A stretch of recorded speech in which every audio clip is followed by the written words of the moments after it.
So have you heard about this case where the Chicago police handcuffed a 10-year-old boy? Yes. You know, it just really, really pisses me off when I see stuff like this. But before we get into discussing the video, why don't we have folks take a look at the video and then we'll be right back. Kids, that ain't got no guy. That's our kid. Then why you asking them for the gun and we tell you little kids, man? Unbelievable. Once we figure this out. Unbelievable. He's a kid. They making him pee on himself and all of that. He's scared. Listen, we gotta call a person with a gun, a juvenile, all blue. We get out the car, he starts running. That's why he's in handcuffs. They scared. Y'all killed his cousin.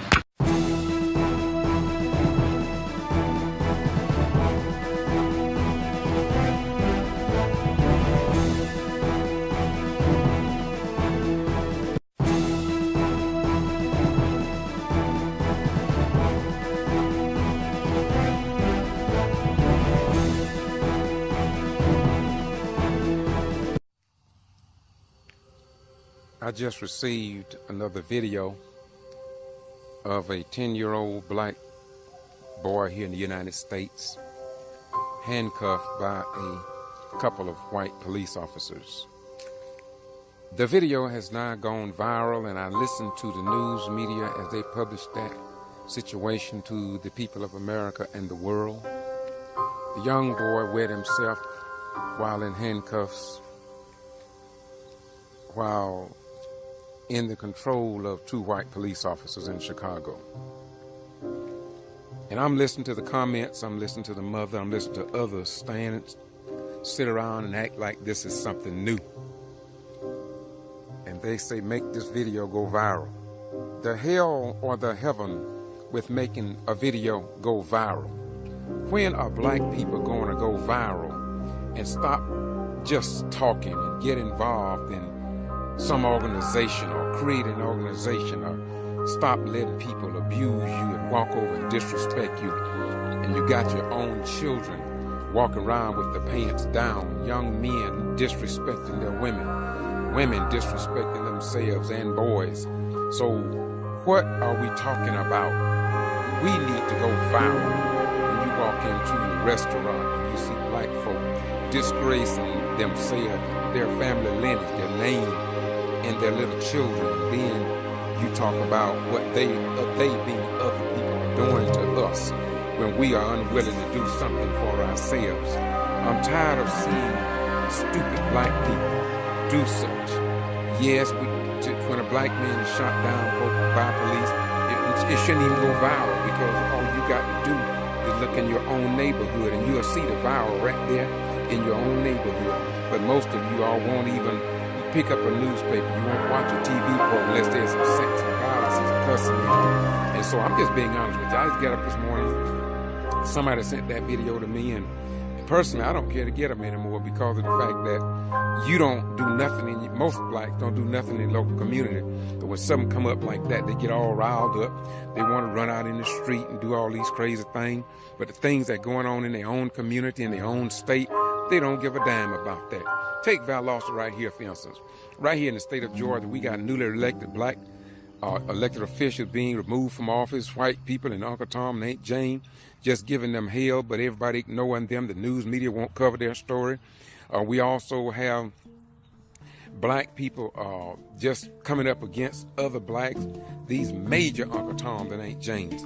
The boy in Kingston, Georgia, over there, shot 8, 9 times, many of the bullets landing in the back, and most of your black preachers, where all your members, all these Christians, Muslims, Jews, and Hindus, and others go every Sabbath day or every Sunday, and they just sit, say, and do nothing, don't demand nothing from the pastors, let the pastors get involved or nothing. So pastors just sit down now, they won't get in no political situations or crimes wherein against humanity. They just sit, say, and do nothing. And we don't demand, but yet when something go off on y'all, bye, I'm gone, y'all. So have you heard about this case where the Chicago police handcuffed a 10-year-old boy? Yes. You know, it just really, really pisses me off when I see stuff like this. But before we get into discussing the video, why don't we have folks take a look at the video and then we'll be right back. Kids, that ain't got no guy. That's our kid. up. We thought you were a kid, man. Unbelievable. Once we figure this out. Unbelievable. He's a kid.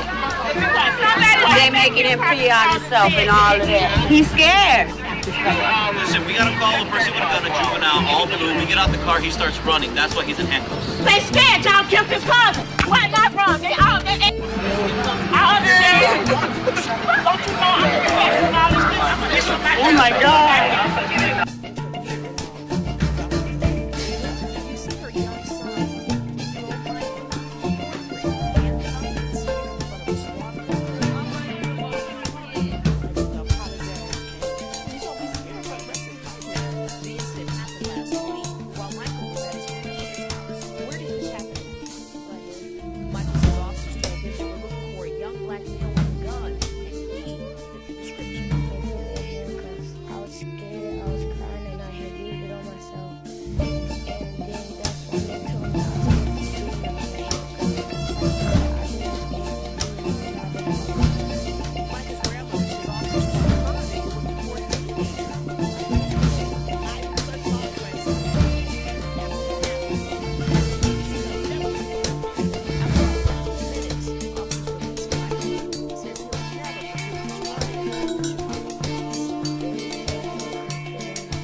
So after you looked at the video, the thing that strikes me is that, first of all, they're saying he fit the description. They were supposedly looking for a teen wearing blue. This is a 10-year-old boy.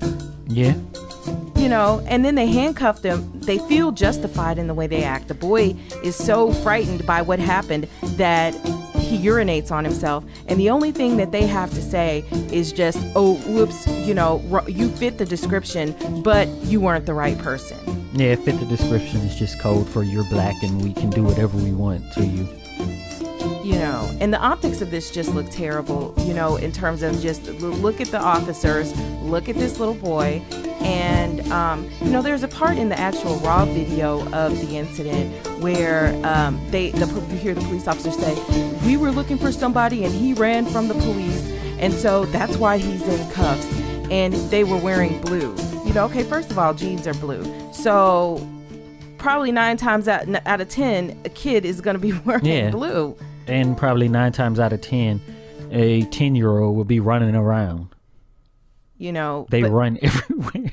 And we don't even have proof that he ran from the cops. Yeah, but I'm just saying running, not running from them. Well, of course, 10-year-old is going to run because they just run around. You know, the question is, why are they pulling up on 10-year-olds terrorizing the community? Because they hate them. Yeah. Well, you know, so you see the poor mother on here crying and the grandmother upset, everybody upset. But I mean, this is outrageous. And we've seen stuff like this before. But this is exactly how, you know, you wind up with it just somehow in your mind being okay that this happens. This is not okay. Nope. You know, and the Chicago Police Department, you know, they really didn't have a whole lot to say after the fact. But what do you guys think? Do you think that, you know, it was justified to handcuff a 10-year-old? Would you say that if this was a white 10-year-old? Let us know what you think. Comment, like, share, subscribe. Right. And don't forget to hit the bell because then you'll know right away when we post a new video. Now an NBC5 News exclusive, a family outrage tonight over the video that you're watching right now. It shows police officers handcuff a 10-year-old boy. His family says it was a case of mistaken identity and they want action. Now the police department responds. NBC5's Regina Waldrop is on the story. She is live with the latest. Regina. Now, Allison, Michael tells me he is a good kid. He says he is into math and into baseball, and he says he tried several times to tell police they had the wrong person, but they just wouldn't listen. That's our kid. The video is still hard for Star Ramsey to watch. Just to hear it all, because I wasn't here. In it, you see her young son 10-year-old Michael, a fourth grader, handcuffed and standing in front of a squad car. Unbelievable, he's a kid. I need to apologize, and he's going to be scared for the rest of his life now. The incident happened last week while Michael was at his grandmother's house. Where did this happen at? Right here. Michael says officers told him they were looking for a young black male with a gun, and he fit the description. They put me in handcuffs. I was scared, I was crying, and I had used it on myself. And then that's when they told me I escaped from juvenile and I had a gun. I said I didn't escape from juvenile and I didn't have a gun on me. Michael's grandmother says officers told her they were looking for a teenager, not a 10-year-old. I even searched my own grandson. I said he don't have anything. He should have never been put in no handcuff. After about 15 minutes, officers released Michael. He says he'll never forget this run-in with Chicago police. They had handcuffed the wrong person.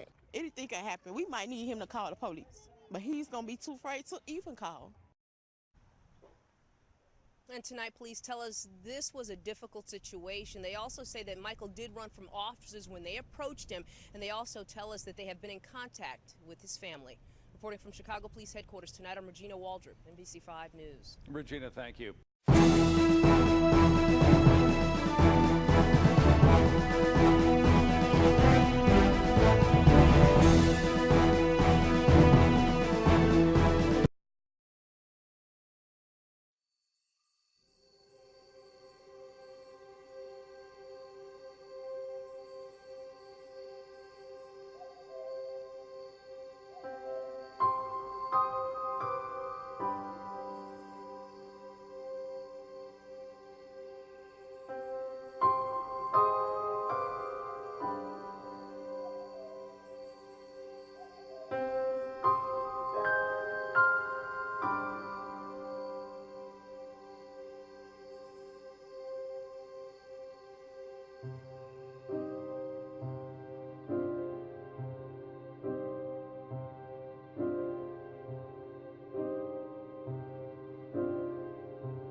Citizens in the city of Kingsland, you may do so.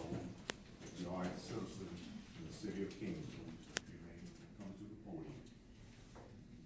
Good evening. For the record, my name is Pastor McKnight. I'm sure you all know who I am by now. This is my fourth time. This is my fourth time addressing the city council. On June 20th, again, Tony Green was killed by a Kingsland police officer. And since that time, we have sent numerous emails,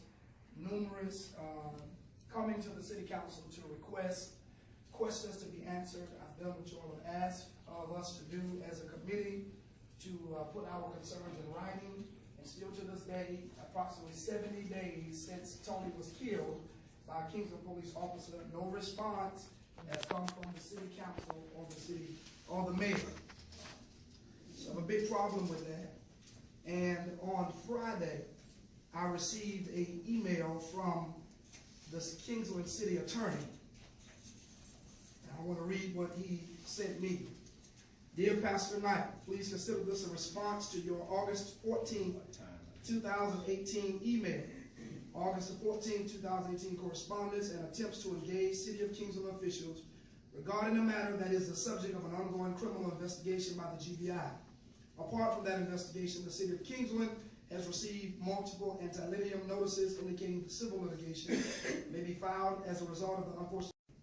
In the light of the ongoing criminal investigation by the G.B.R. as well as multiple anti-litigium notices, city officials are simply not in a position to sit down and have discussions with you or others that would inevitably lead to matters touching upon both the ongoing criminal and imminent civil litigation. As you know, with regard to the criminal investigation, Chief Griffiths immediately requested that the G.B.R. conduct an independent investigation of this matter, even though it was the first officer-involved shooting in the history of Kingsland Police Department. Since that time, the city has cooperated with the G.B.R. and will continue to do so. However, in an effort to address part of your inquiry, I know that you can obtain some of the information requested from the city's website. And I'll end there. My response back to the mayor and to the city council today. I am in response to your email and your letter in reference to my email, a letter that I sent to the city officials of Kingsland, Georgia. You started your letter off by saying, I am attempting to engage the officials of Kingsland in a matter that is ongoing by the G.B.R. I am confused as to your response because I have never attempted to engage the city officials in answering or giving any details to any ongoing investigation. So it is obvious that you've been misunderstood and misinformed as to what I'm trying to engage the city officials into. I totally understand the ramifications and the integrity of the ongoing case that is under investigation. However, like I've constantly asked and inquired of the city officials, and now to you, we're not asking about the case that is going to be handled through the hands of the judicial system. What I am and the committee is requesting is a sit-down meeting, not about the case. I want to make sure everybody understands that. I'm not asking about the case. I understand you cannot comment on the case. For the fourth time, me coming, I understand that. Now you all relate that to your city attorney, that I'm asking you all to sit down and have a meeting about the case. That's not what we're doing. We're asking for 5 things. Can we have a meeting to sit down and strategize some plans and procedures for moving forward? Not about the case. What are the hiring procedures and policies for the Kingsland Police Department? Not about the case. What are the procedures when an officer has red flags in their background and they are still hired? Not about the case. What continual trainings are done with the police department? And then the 5th one, what is the policy for coming to the city hall and asking to speak with the city manager or the city clerk and being told whatever I need to put it in writing? Not about the case. So we are still 70 days after the shooting of Tony Green by a Kingsland police officer and have not yet been informed of our situation. Sir? 3 minutes, sir. Thank you. Well, I know if the city council will address me, I will address your issue what you about. Are you a citizen in Kingston? I am a taxpayer. Listen, are you a taxpayer? Please answer me. Okay, here you are. No. I bought the city of Kingston. No, sir. No, sir. I bought y'all some bag of potato chips. No. I bought 2. No. I bought y'all a bag of potato chips. Listen. I'm asking you to please leave the podium. But listen, okay, if you are not a citizen, but your charter, listen, council. Your charter says I'm asking taxpayers you, are residents. please leave. Okay. I'll see you in court, y'all. Thank you. By the way, your mayor is behind me dead, and I'm about to file a warrant for his arrest tomorrow. See you, sir. Thank you. I'll see you in court. Anyone else? Yes. If you are a citizen in the city and a taxpayer, you may speak in the city limits. And in the city limits and a citizen. I need to clarify that, okay? You live within the city limits of the taxpayer. I'm in the county, not in the city. I understand, sir. If you please work with us, this is what we have to work with. Okay. I understand, okay? So, I can't speak, right? No. Right, thank you.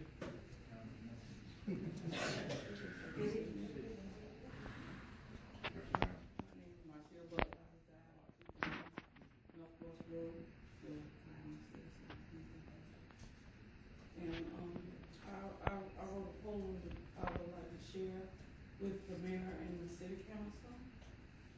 And it's called How Can We Make a Wrong into a Right when people don't feel that we have to fight? How can we get people to understand that injustice is not part of God's plan? How can you, Mayor, and the City Council sit so silent when the act of a man being shot several times is so violent?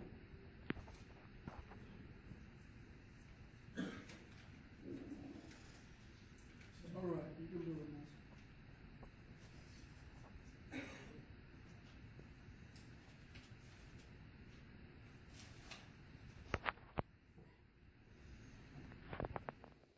How can we get you, Mayor, to see that you're elected by people's choice, and now we demand that you hear our voice?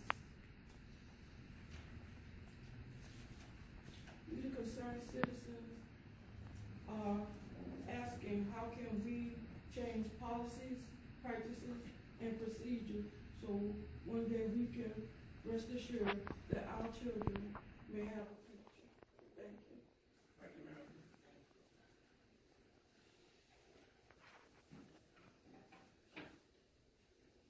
Mayor, my name is Braden Walner, and I'm a senior at Camden County High School. I'm sorry, I didn't pick up your name. My name is Braden Walner, and I'm a senior at Camden County High School. And I do reside in Kingsland at 103 Figlersville Drive, Kingsland, Georgia. As stated 2 weeks ago at the last City Council meeting, Mr. Smith, you lead the Martin Luther King Jr. Parade every year in downtown Kingsland. As some of you may know, Martin Luther King Jr. once said, "He who passively accepts evil is as much involved in it as those who help perpetrate it. He who accepts evil without protesting against it is really cooperating with it. By not issuing a statement and condemning and answering the questions about the cold-blooded murder of Toady Green is acting in compliance and is equal to siding with evil. As a Kingsland constituent and as a student who fights for equality, I hope and expect it better for you, your council, and the Kingsland Police Department. I've heard people of all races, religions, and political affiliations condemn this murder, but I've heard nothing from you. It's disheartening and honestly upsetting.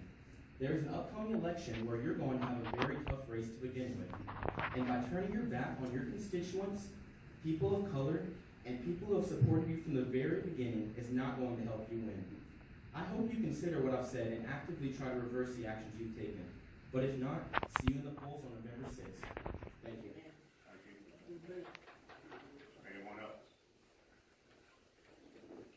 Any other public comments?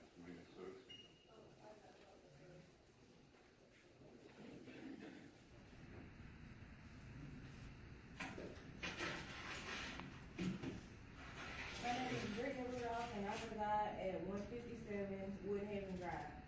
Before I begin to list my concerns about, as a citizen of Kingsland, I first want to address the officers in the building. Was Zachariah Presley fit to police our streets? Have you ever heard the term that silence is complicity? A man who stands for nothing will fall for anything. If there are such law-upholding officers on the Kingsland Police Force, why have none of them been compelled to speak out? It is a known fact that in March 2018, Zachariah Presley was given a 2.8 out of 5, which is considered unsatisfactory, suspended without pay in January 2018 for reckless driving, fleeing and eluding police officers in 2012 before he was even hired as an officer, admitted aggressor of a domestic violence situation, countless citizens' complaints. One being that of an 8-month pregnant, 30-year citizen of Kingsland, whom said she feared for her life, that of her unborn and her husband. A traffic stop with Officer Presley resulted in the relocation of said citizen. His supervising officer is quoted in saying he needs to improve his judgment making. Even following this, a letter from city manager Lee Spell was notated in his account. You will use better judgment in the future. To our city council and government, we are not the enemies. We are the citizens of the community and should be treated as first priority by the city. Council members are supposed to dedicate official time to problems of basic policy and act as liaisons between the city and the general public, protecting the welfare of the city and its inhabitants and providing community leadership. Mr. Smith, Mr. McLean, Mr. Dave, Mr. Galloway, you have failed the city of Kingsland. You have failed to show community leadership. Nothing has been done to establish trust and security in the community. No answers when asked about forming a citizens oversight panel. The transparency promised to us by the KPD has been a lie. How can we as a community live in peace when we are treated as enemies in the very city where we raise, our children pay taxes and live? It wasn't a road cop that killed Tony Green. It was a long history of systematic oppression and racism that has plagued this community for decades. The fact is that until Black lives matter more than white comfort, children in our community will continue to lose their fathers. Mothers will continue to lose their sons. Sisters will lose their brothers. Kingsland City Council, I hope that before you lay down for bed at night, you see those 3 babies' faces who no longer have someone to call their father. I hope that you are ashamed of yourself as city leaders who refuse to respond to the cries of the citizens of said city. In Malcolm's words, we need more light about each other. Light creates understanding, understanding creates love, love creates patience, patience creates unity. Quit keeping us in the dark.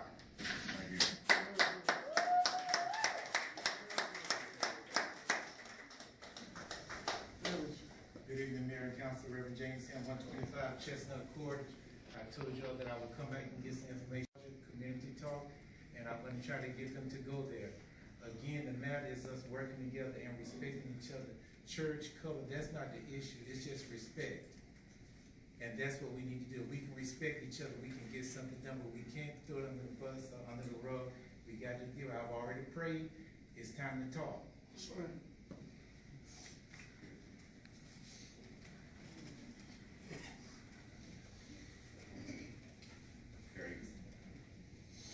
Nothing else. At this time, there is no business. The next item is planning and zoning. And the first item is approval of proposed downtown development authority island expansion.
Romans 8:7 says, because the carnal mind is enmity against God, for it is not subject to the law of God, neither indeed can be.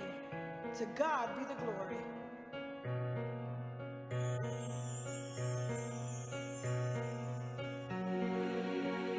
Lord, I'm asking you to fill this place. My life is like an empty space. Trying hard to be like you. Lord, I need your guidance and strength to pull through. When I realize you're all I need, that's when I made the choice to be free. Temptations and battlegrounds, coming fast, working hard, trying to get me down, but I love you and I need you. Lord, you're my friend, through thick and thin. If they ask who I choose, Lord, I choose you.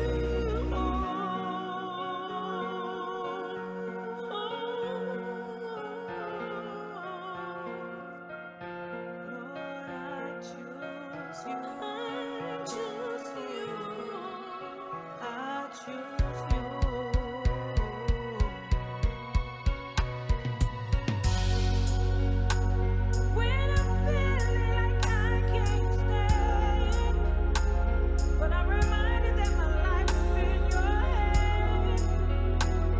My labor is not in vain. Lord, the love you have for me will always be the same. 'Cause I realize you're all I need, and I made the choice to be free. Temptations and battlegrounds, coming fast, working hard, trying to get me down, but I love you and I need you. Lord, you're my friend, through thick and thin. If they ask who I choose, Lord, I choose you, and I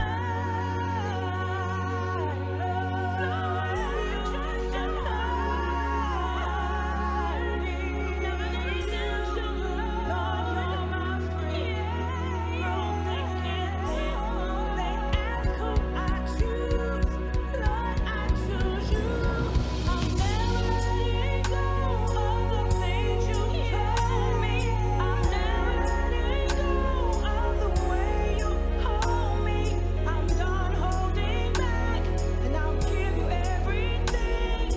Took me from dirt and wash me clean.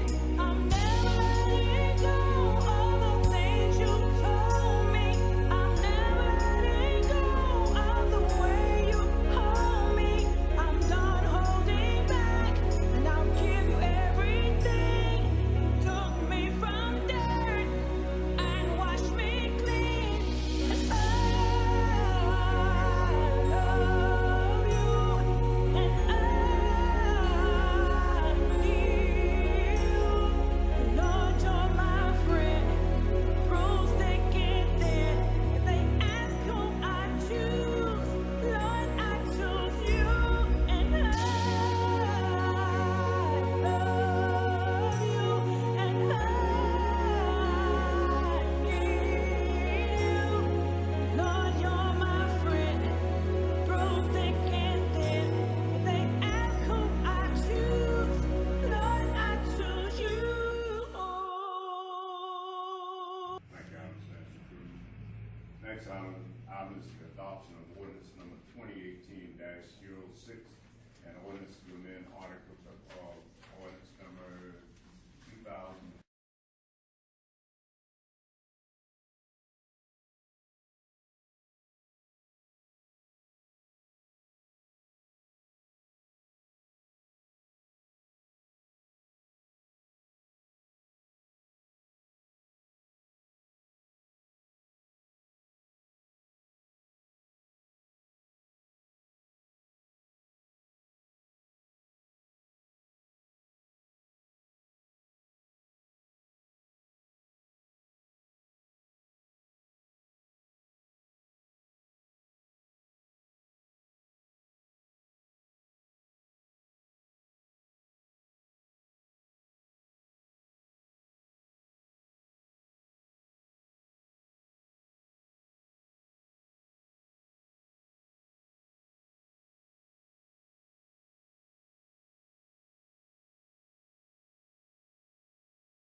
item is the adoption of ordinance number 2018-06, and ordinance to amend articles of ordinance number 2000.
Next item is the adoption of ordinance number 2018-06, and ordinance to amend articles of ordinance number 2000.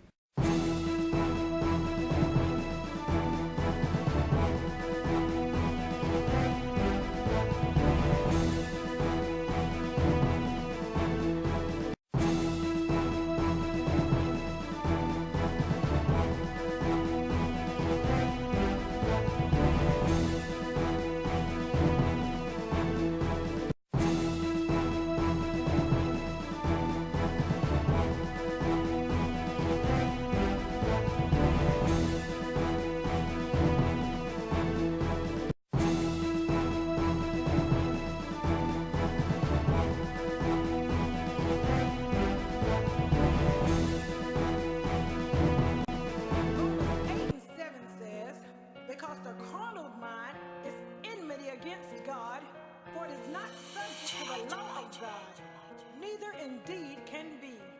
To God be the glory.